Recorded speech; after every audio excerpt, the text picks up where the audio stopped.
ಮಾಜಿ ಸಂಸದ ಪ್ರಜ್ವಲ್ ರೇವಣ್ಣ ಅತ್ಯಾಚಾರ ಪ್ರಕರಣಕ್ಕೆ ಸಂಬಂಧಪಟ್ಟಂತೆ ಪ್ರಜ್ವಲ್ ರೇವಣ್ಣ ಬೇಲ್ ಭವಿಷ್ಯದ ನಿರ್ಧಾರಕ್ಕೆ ಕ್ಷಣಗಣನೆ ಪ್ರಾರಂಭವಾಗಿದೆ. ಆದೇಶವನ್ನ ಪ್ರಕಟಿಸಲಿದೆ ಜನಪ್ರತಿನಿಧಿಗಳ ವಿಶೇಷ ಕೋರ್ಟ್. ಜಾಮೀನು ಸಿಗುತ್ತಾ ಅಥವಾ ಪ್ರಜ್ವಲ್ಗೆ ಜೈಲೇ ಗತಿನ ಅನ್ನುವಂತಹ ಪ್ರಶ್ನೆ ಎತ್ತಿದೆ. ಇನ್ನು ವಿಚಾರಣೆ ನಡೆಸಿ ಆದೇಶವನ್ನು ಕಾಯ್ದಿರಿಸಿದೆ ನ್ಯಾಯಾಲಯ.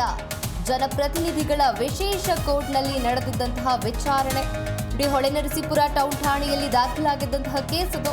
ಪ್ರಕರಣ ಸಂಬಂಧ ಜಾಮೀನು ಕೋರಿ ಅರ್ಜಿಯನ್ನು ಸಲ್ಲಿಸಿದ್ರು ಪ್ರಜ್ವಲ್ ರೇವಣ್ಣ.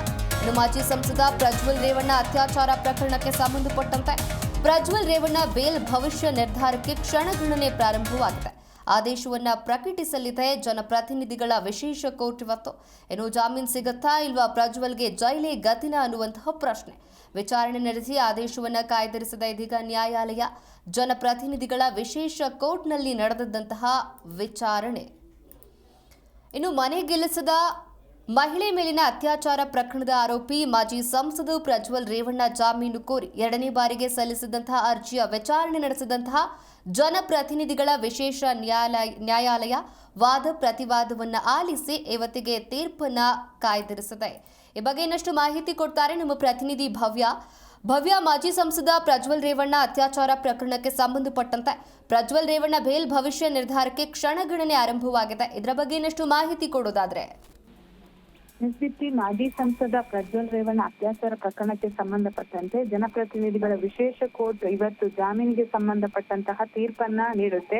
ಈಗಾಗಲೇ ಟ್ರಯಲ್ ಕೂಡ ನಡೆದಿರುವಂತದ್ದು. ಇದರಲ್ಲಿ ಸಂತ್ರಸ್ತರಾಗಿರ್ಬೋದು, ಹಾಗೇನೆ ಈ ಪ್ರಕರಣದ ದೂರುದಾರರಾಗಿರ್ಬೋದು, ಪ್ರಜ್ವಲ್ ರೇವಣ್ಣನ ಕಾರ್ ಡ್ರೈವರ್ ಹಾಗೇನೆ ಗನ್ಮ್ಯಾನ್ ಆಗಿರ್ಬೋದು, ಪ್ರತಿಯೊಬ್ಬರು ಸಾಕ್ಷ್ಯಗಳ ಹೇಳಿಕೆಗಳನ್ನ ಕೂಡ ದಾಖಲಿಸಿರುವಂತದ್ದು.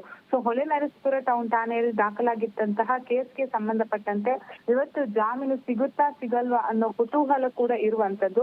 ಸದ್ಯ 1 ವರ್ಷದಿಂದ ಕೂಡ ಪರಪ್ಪನಗರ ಜೈಲಲ್ಲೇ ಇರುವಂತದ್ದು. ಸೊ ಹೀಗಾಗಿ ತೀವ್ರ ಕುತೂಹಲವಾಗಿದೆ. ಯಾಕಂದ್ರೆ ಹೇಗಾದ್ರೂ ಮಾಡಿ ಜಾಮೀನನ್ನ ಪಡಿಲೇಬೇಕು ಅನ್ನೋ ನಿಟ್ಟಿನಲ್ಲಿ ಕೆಲ ಹಂತದ ನ್ಯಾಯಾಲಯದಲ್ಲಿ ಒಂದು ಅರ್ಜಿಯನ್ನ ಹಾಕಿದ್ರು. ಆದ್ರೆ ಈ ಹಿಂದೆ ಕೂಡ ರಿಜೆಕ್ಟ್ ಆಗಿತ್ತು. ಅದಾದ ನಂತರ ಹೈಕೋರ್ಟ್ಗೆ ಕೂಡ ಹಾಕಿದ್ರು. ಸೊ ಜನಪ್ರತಿನಿಧಿಗಳ ವಿಶೇಷ ಕೋರ್ಟ್ ನಲ್ಲಿ ಟ್ರಯಲ್ ನಡೀತಾ ಇರೋ ಕಾರಣಕ್ಕಾಗಿ ಒಬ್ಬ ಜನಪ್ರತಿನಿಧಿಯಾದ ಕಾರಣ ಇಲ್ಲೇ ತೀರ್ಪನ್ನ ಕೊಡ್ಬೇಕಂತ ಇಲ್ಲಿಗೆನೆ ಹೈಕೋರ್ಟ್ ಕೂಡ ಸೂಚನೆ ಕೊಟ್ಟಿತ್ತು. ಸೊ ಹೀಗಾಗಿ ಇವತ್ತು ಏನ್ ನಡೆಯುತ್ತೆ ಅನ್ನೋದು ಕೂಡ ತೀವ್ರ ಕುತೂಹಲ ಇರುವಂತದ್ದು. ಈ ಹಿಂದೆ ಈ ಘಟನೆ ಬೆಳಕಿಗೆ ಬಂದಾಗ SIT ರಚನೆ ಮಾಡಲಾಗಿತ್ತು. ತದನಂತರ ಸರ್ಕಾರದ ನೇತೃತ್ವದಲ್ಲಿ ADGP CID DK ಸಿಂಗ್ ನೇತೃತ್ವದಲ್ಲಿ SIT ಅವರೊಂದು ತನಿಖೆಯನ್ನ ಕೂಡ ಕೈಗೊಂಡಿದ್ರು. ಇದರಲ್ಲಿ ಬಹಳಷ್ಟು ವಿಚಾರಗಳು ಕೂಡ ಬೆಳಕಿಗೆ ಬಂದಿದ್ರು.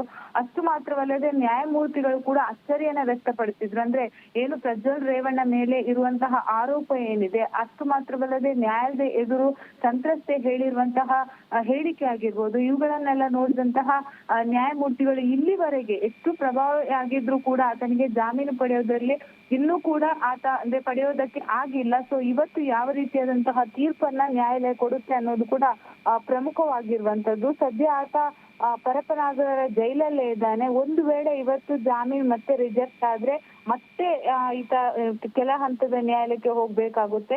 ಸೊ ಅಲ್ಲಿ ಮತ್ತೆ ಟ್ರಯಲ್ ಈಗಾಗಲೇ ನಡೀತಾ ಇರೋ ಕಾರಣಕ್ಕಾಗಿ ಇನ್ನು ಎಷ್ಟು ದಿವಸಗಳ ಕಾಲ ಪರಪ್ಪನಗರ ಜೈಲಲ್ಲೇ ಇರ್ತಾನೆ ಅನ್ನೋದು ಕೂಡ ತೀವ್ರ ಕುತೂಹಲ ಇರುವಂತದ್ದು. ದೀಪ್ತಿ, ಮಾಹಿತಿಗಾಗಿ